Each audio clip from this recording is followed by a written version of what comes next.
Tonight on SportsDesk. Conquering the Cardinals, our inside pitch duo breaks down how Miami can get back on track with a series win.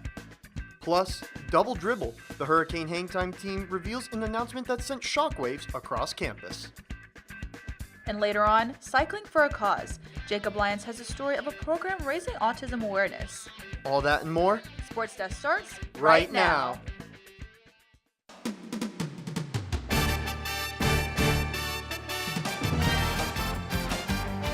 I'm Ed Reed, and you're watching Sports Desk.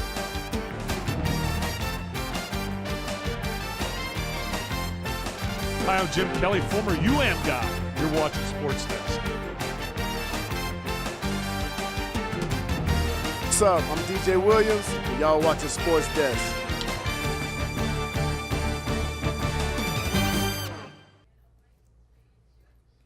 Hello and welcome to the penultimate episode of Sports Desk this semester. I'm Michael Muela. And I'm Olivia Howell. Thank you for joining us. Mike, even though the semester is winding down, there is still plenty of Cane sports going on. You said it, Liv, and it started on Wednesday night with a primetime action at Mark Light Field. The Hurricanes hosted in-state SWAC opponent Bethune-Cookman this week, but were they able to get the job done? Let's find out by checking out the highlights. Here we go, scoreless second inning, and Carlos Perez says, "Fuacata." This one is high and deep to left. You can kiss it goodbye. Solo homer over the left field wall. Canes take a 1-0 lead. Later on in the ball game, this is the fourth inning. Ashton Crowther gives up a single to Irvin Escobar. Now pay attention here because Ashton Crowther and Ben Chestnut are going to combine to hit 3 of the next 5 Bethune-Cookman hitters. That's going to bring in 4 runs and put Bethune-Cookman ahead by a score of 4-1. Also in the inning were a pair of walks. Later on in the bottom of the 7th, here's Jack Scanlon at the dish. That's a pinch hit RBI single. He puts the Canes down 1. It's 4-3. Later on, bottom of the 8th inning, here's Dorian Gonzalez Jr. at the plate. He singles into right field. That ties the game at 4-4. Canes looking to limit the damage. And here's Nick Robert to close it. Gives up a pair of walks. Bethune-Cookman scores 2. Miami falls to 16-20, losing 4-6. After the loss on Wednesday, Canes baseball is now 16-20 on their season after their midweek loss to Bethune-Cookman. And right now, they're in their toughest stretch of the season. Mia Hausman and Andrew Klein are live to give us the latest on JD Arteaga's squad. Guys? Thanks, Olivia. Welcome back to Inside Pitch. I'm your host, Mia Hausman, alongside analyst Andrew Klein. The losing streak continues for the Canes. Miami has not won a game since April 9th. Andrew, at this point, I think you should just head out to the light. What's wrong with this team? Okay, Mia. It's been bad, but not that bad yet. The offense has really struggled for Miami. In the last 16 games, it's been really a mess for this Hurricane team. You look at the first 20, and the offense was really good. 176 runs, that's almost 9 a game. That's where their offense was last year, and that's when they were called the Miami Mashers. Now in the last couple games, it's just been so much different. I don't really know what's going on because it's not only the hitting. The pitching has struggled. The defense has struggled. There's been errors galore for Miami this season. It's been a multitude of issues, and they just keep shooting themselves in the foot. I don't know how you fix it because it's a lot of mental mistakes, and those don't just change naturally. Well, as we saw there, that was Daniel Cuvée. He started off the season red hot, but now he's barely above 200 in the ACC. What's his story? I mean, he was ripping balls into the outfield grass left and right all part of the first month of the season, and now he's just really struggled in ACC play. You expect your best players to elevate their play in ACC play. Cuvée just hasn't done that. It's a different player, a less confident player that Cuvée is, and I think that'll change because he really is a talented, poised hitter. But it's just been a lot of struggles right now. He needs 1 or 2 good games to get him out of that funk. Well, we've covered the sore spots for this team, but going into this series with Louisville, what can they do to come out on top? Well, look, I've said a lot of things to the football team, to the baseball team. Nobody likes to listen to me, Mia. But I'll give you 3 that they can do to take down the Cardinals. Look, Louisville's offense is really good. 15th in the nation in slugging percentage. You got to keep the ball in the yard. Keep things on the ground. Don't let them get the big ones. Now, number 2, this is a big one for Miami. They need a spark plug. Jacoby Long's been really good. 8-game hitting streak. Lucas Costello had a 6-game hitting streak till Tuesday. You got to find another guy or 2 like that. And finally, you got to break the stigma. It's been a losing stretch for Miami. Now it's time to turn things around. Well, let's see what they can do this weekend, but that's all the time we have. Back to you, Olivia, at the desk. Thanks, guys. Miami is looking to pick up their first ACC win since walking off the opening game of their series against Clemson. Our lead reporter Annie Watson is live at Marklight Field with more. Annie, what's going on over there? Thanks, Olivia. Tonight at the Light is the first of a 3-game series the Miami Hurricanes play against the Louisville Cardinals. The Canes won this series this time last season in Kentucky 2-1, but it might be easier said than done for the Canes squad to do it again for a second year in a row. The Canes are fresh off a midweek loss against Bethune-Cookman, but they are using that motivation to fuel into this weekend and hopes of a conference win tonight and into this weekend. This conference opponent will be no easy task, especially Gavin Keelan. He's batting .370, has 5 home runs and 25 RBIs, so he'll be quite the challenge for starting pitcher Gage Zeal and the rest of the Canes. Reporting live from Marklight Field, I'm Annie Watson. Back to you guys at the desk. Thank you, Annie. Now, baseball is a game that transcends generations, creating bonds among family, friends, and fans alike. But for two sisters, it's created a relationship unlike any other. Giovanni Alonso has the story. In a sport as old and rich in tradition as baseball, it can be hard to find a first. But for Dade Christian School in Miami Lakes, there may be one or two new firsts. Chelsea and Chloe Bacallao are two sisters who've been playing softball since they were 6 and 7 years old. But when Dade Christian didn't have enough boys to fill out a junior varsity baseball roster, Jesse Bacallao, the girl's father and coach, was faced with an unorthodox proposal. George, who's our varsity head coach, has been watching them since last year when they were playing softball. We played here, which is where the boys played. I saw him practicing softball, and we weren't going to have a softball team, so I went to the dad and started begging the guy.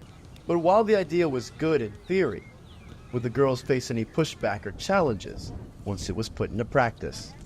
I was intimidated because it was a team full of boys, and we're used to playing with girls, and boys are more rough. Yeah, of course. I had a bunch of concerns. I mean, teenage boys, so I have my 2 daughters. I'm very protective of them. So that first initial practice was important for me to kind of see how they took on to them. But after the first practice was out of the way, there was little doubt the girls belonged. I was more nervous and stuff, but I started getting onto it, so that nervousness is gone. But once they saw that they were able to hang, everything was good, I felt more comfortable. But one question still remains.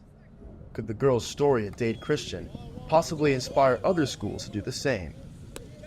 I definitely encourage it. I mean, it's not easy. If they're used to playing softball, it's a different transition because, again, your base paths are longer, the pitching is completely different, so you have to work on timing and things like that. Girls are capable of doing what guys can do too. Yeah. I'm Giovanni Alonso, UMTV. Thanks, Gio. Coming up on SportsDesk, Canes football took the field for their annual spring game. Find out how it went down when SportsDesk returns.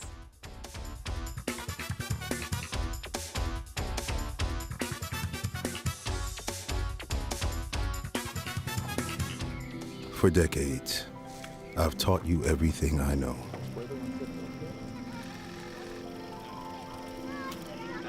How to safely build a fire. How to control the flames.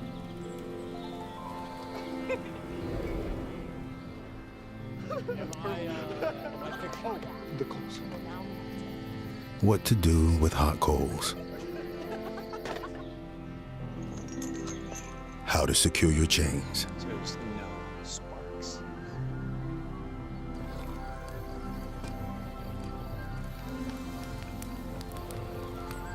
But I can only teach wildfire prevention. Only you can prevent wildfires.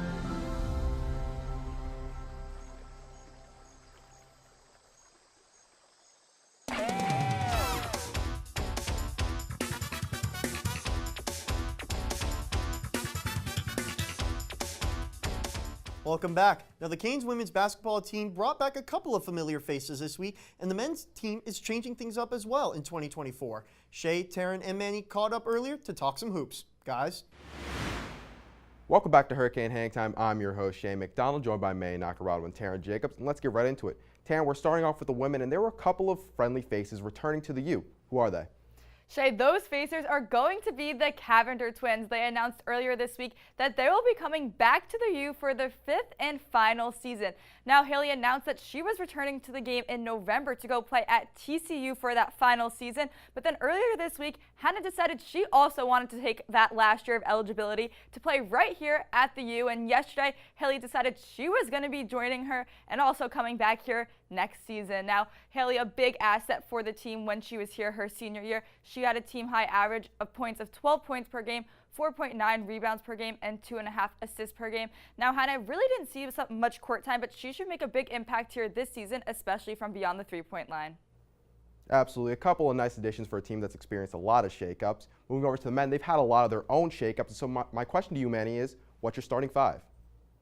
Well, Shay, at the 1, it's got to be Nigel Pack, the veteran point guard. Struggled with injury this season, but he had a long offseason to recover and is looking to bounce back next season. And at the 2, highly recruited, highly stouted Jalil Bethea coming out of high school and our new recruit. He's a 5-star and probably going to go to the NBA next season. So he's at the 2 for me. And at the 3, we have Matthew Cleveland. And the 4 and 5, give me the transfers, Brandon Johnson and Lynn Kidd. Miami's going to have a lot more size than they did last season, so they don't have to play that spread offense all the time and rely on Nigel Pack or Matthew Cleveland and their shooting performances. Now they can go inside and have a better shots in front of the rim. Absolutely. Hopefully some better results with these potential better additions. Fortunately, that's all the time we have for you on Hurricane Hang Time. Back to you guys at the desk. Thanks, guys. Canes football isn't officially back until the fall, but a few fans got an early preview this past weekend. Manny Nacarado has the story. With the offseason in full swing, the Miami Hurricanes football team strapped on the pads and went to work at the annual spring game for the first time at Cobb Stadium, giving fans the opportunity to see new players on the field for the first time.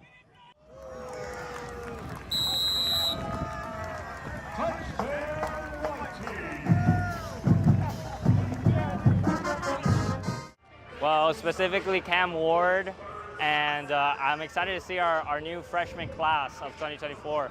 I've heard a lot of good things, and that this recruitment class was really, really good. So hopefully Coach Cristobal did a good job, and we can see some exciting play. And as for the players, this was the first time the team got to play as a unit in front of fans, displaying how the team is improving over the offseason.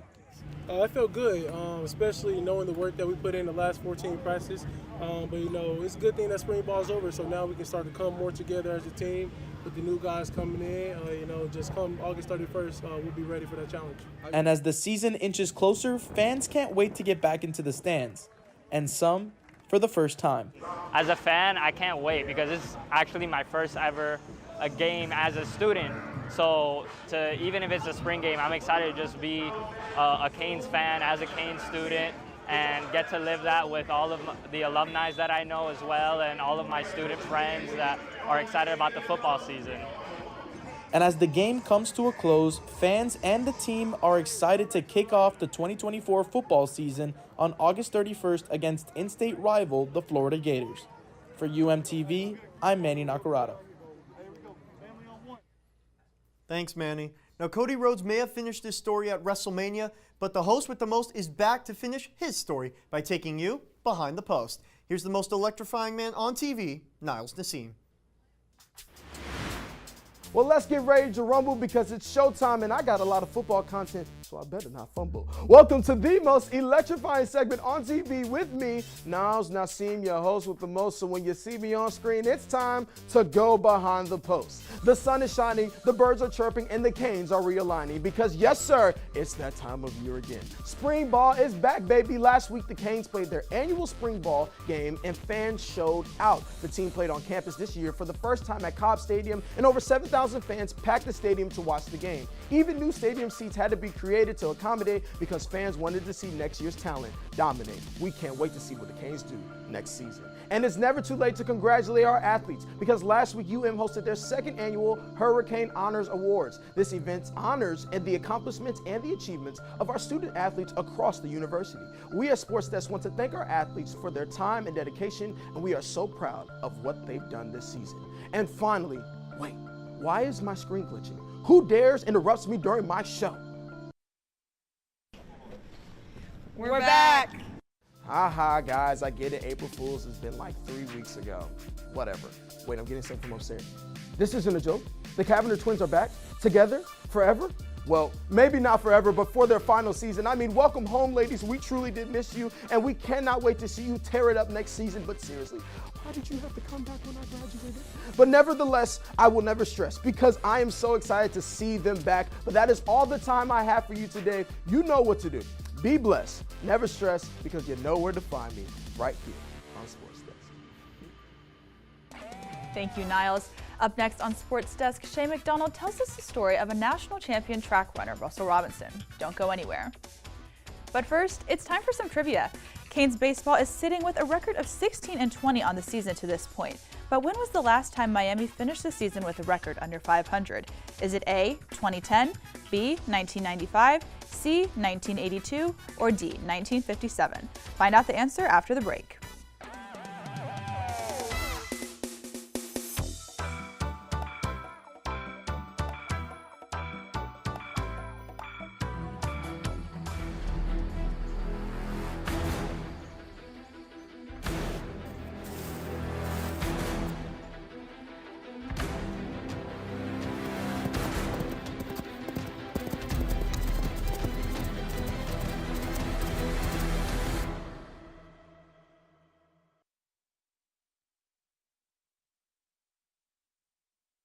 Three.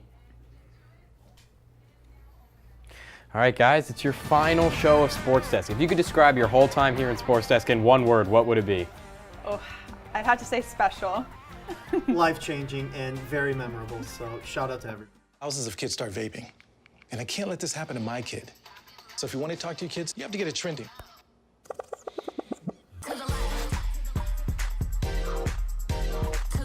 No, you're doing it wrong.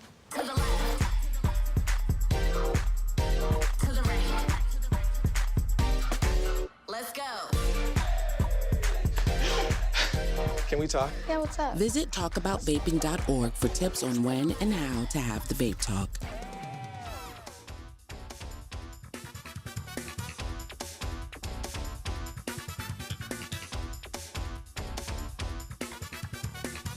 Welcome back. If you guessed D, you are correct. The Canes finished with a record of 11-12 in 1957 under head coach Jimmy Fox. With 18 games left in the year, Miami is hoping to extend their streak of winning seasons to 67 years. From racing on the track to going for the green, the O Sports action never stops. Ashley Friedland and Gio Alonso break it all down on this week's edition of the O Sports Roundup. Guys.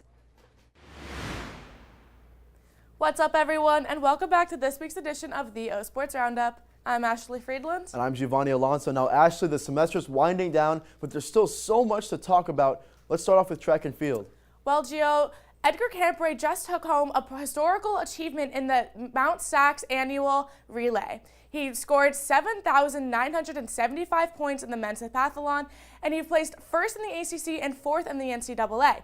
He also had an outstanding Day 2 performance in some of the events such as 110-meter hurdle and the 1,500-meter run.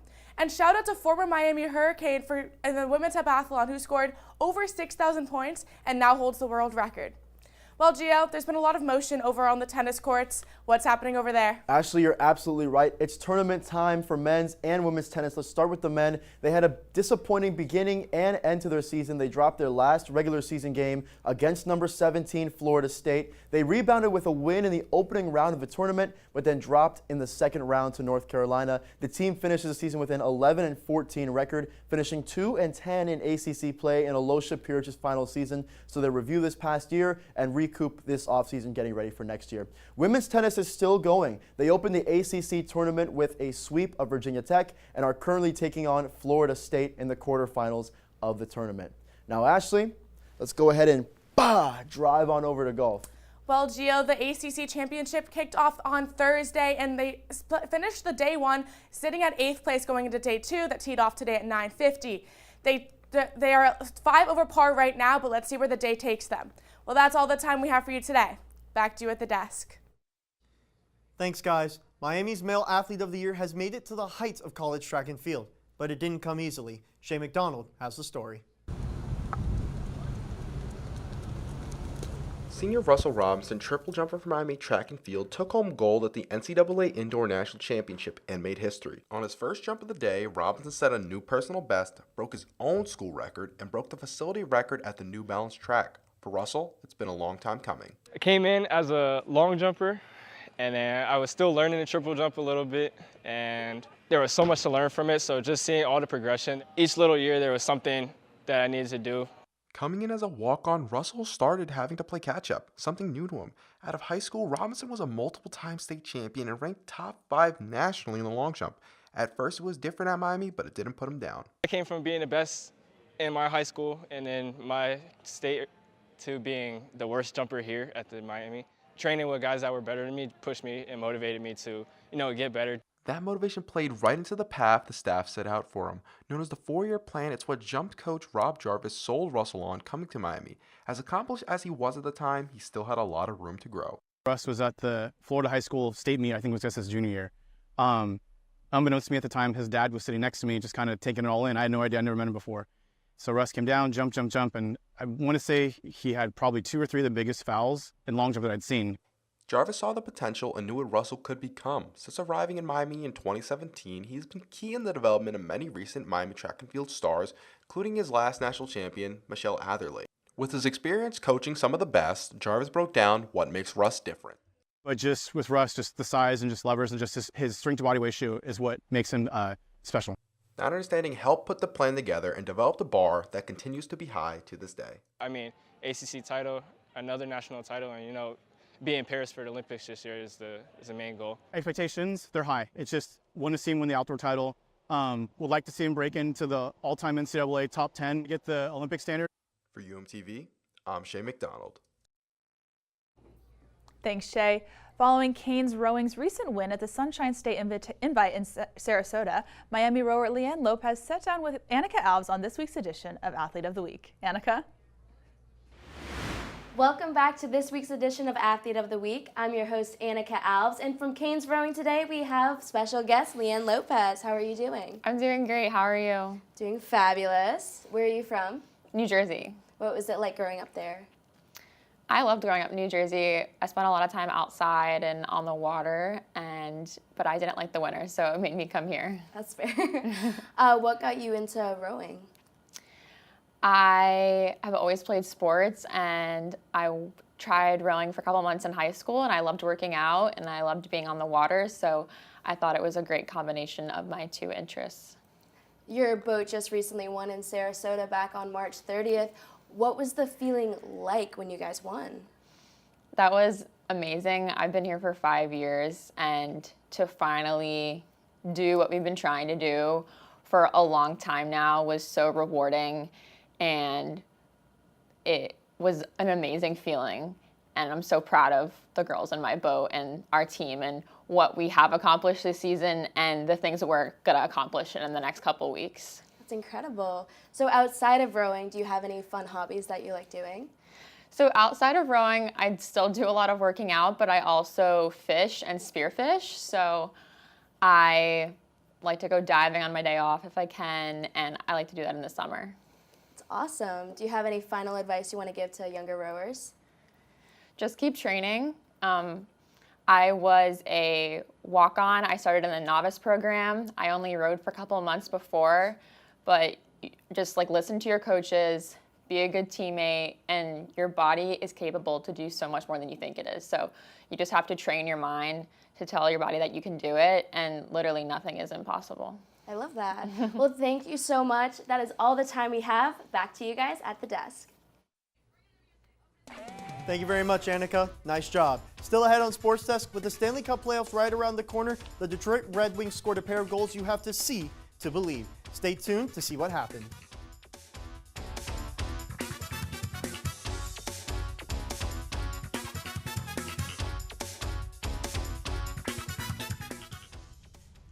Hey, boss. Okay? Yeah, I'm good. You sure? I said I'm fine.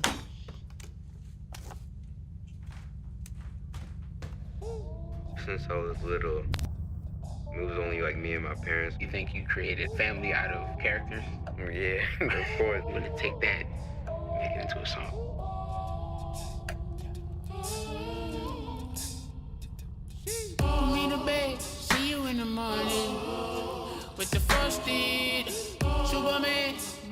wasn't on it. And we lost it. In my head, in my head, in my head. Where you at on the way out? In my head, in my head, in my head. Jason, Hey, Pop. you can talk to me. It's been really, really hard for me.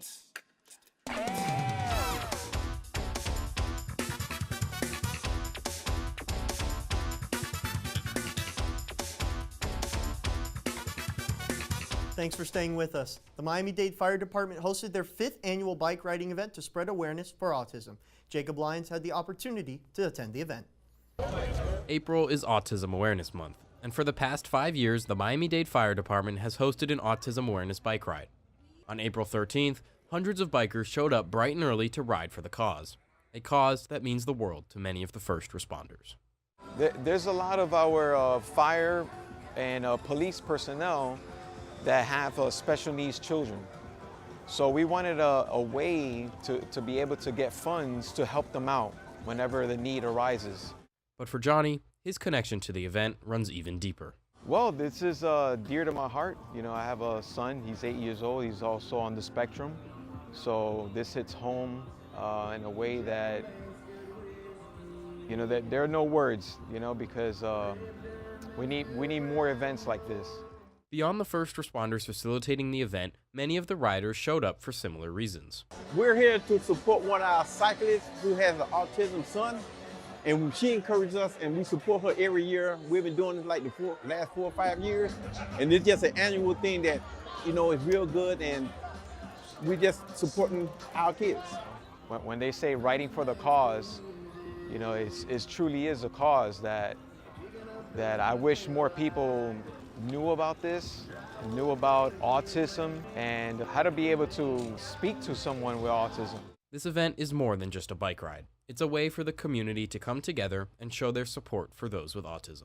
These type of events are extremely important because it raises awareness, it really uplifts a very special community, and it brings our community together for an important cause. So we always welcome it, we always support it, and we want to make sure that it continues to grow every year. And since the event started 5 years ago, it has done just that. For UMTV, I'm Jacob Lyons.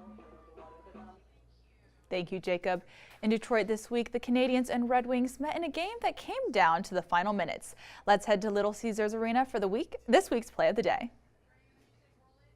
All right, here we go. There's a minute 30 left in this game. Shane Godesbeer keeps puck in the zone, and he's going to swing it around, and he's going to go in for the tie, and he's got it. Lucas Raymond will fire it to the top shelf, and he'll level the game 4-4. This will keep them alive, but there's patience from Raymond. Then later on, going into overtime, there's under 30 seconds to go. Detroit on the break. Raymond scores, and Detroit will go on to win this game 5-4. We're going to see that play again. Absolutely insane. They did miss the postseason, but that is your play of the day. All right, Liv, now that was a pretty good play, but I've got one better for you. How about a play of the year? Watch this.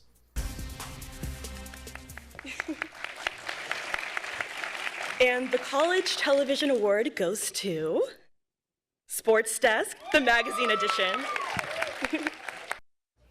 How about that? 5th year in a row, SportsDesk is nominated. There you can see the cast and crew right behind us, and what an honor it is. And here comes our EP Morgan with that fabulous CTA trophy. Morgan, tell us, when you finally heard that SportsDesk's name was called to win the Emmy, what was going through your head?